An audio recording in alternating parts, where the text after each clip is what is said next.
Peppermint Post.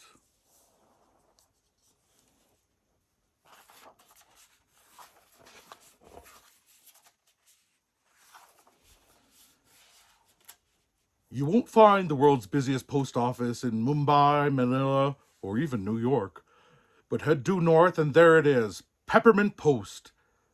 Through its doors flows all the mail for Santa Claus from all the kids in the world. Millions of letters with millions of wishes, and it's never crazier than during Christmas Eve countdown. Last minute, letters rocketed through the super sorter with a zip and a bip and a flippity flip. "Let's move it!" yelled Postmaster Buck Growlerson to his crew. The postal workers hurried and hustled. In the nick of time, the last wishes zipped over to Santa's workshop, where elves made the last presents and loaded up the sleigh. At long last, Peppermint Post fell quiet.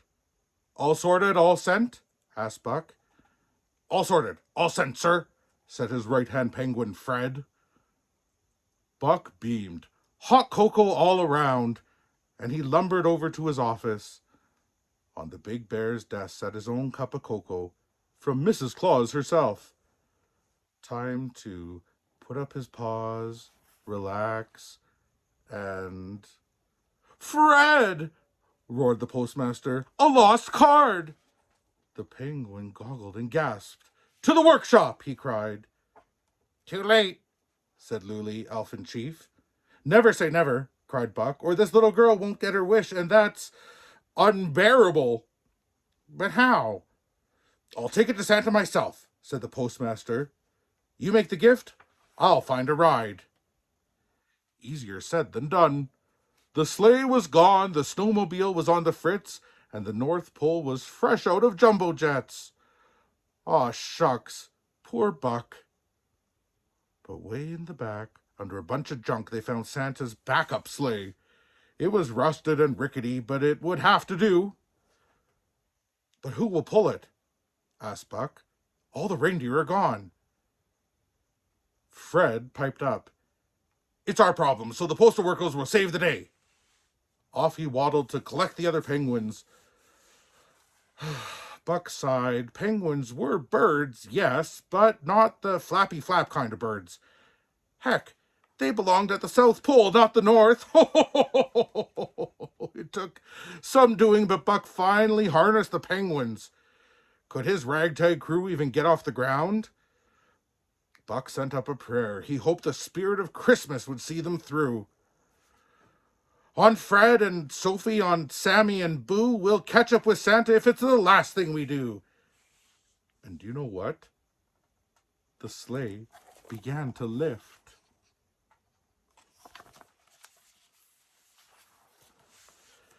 Flying a sleigh wasn't really as easy as running a post office, and Buck and his team hit a few rough spots with a bish and a bash and a splashity splash.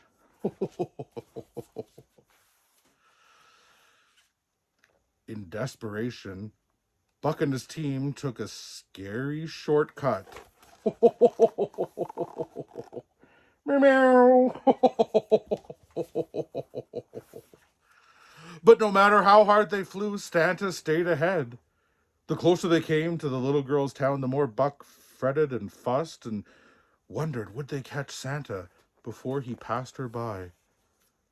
It was touch and go, but at long last they reached the little girl's house just after Santa. The postal workers landed with a whump and a thump and a bumpity bump. Santa popped down the chimney before Buck could shout, but the big bear didn't quite fit. He tried opening the windows, all shut, but luckily the front door was unlocked.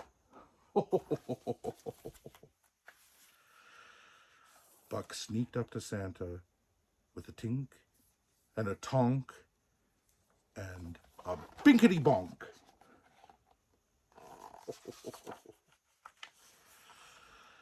"Missing something?" he said, and Santa smiled. "Neither snow nor ice, no weather not so nice can stop Peppermint Post." Buck smiled back. They turned to go, but then, oh no! The big bear froze. The little girl stared. Oh no. Just what I wanted, she said at last. And with a goodnight bear hug, back to bed she went.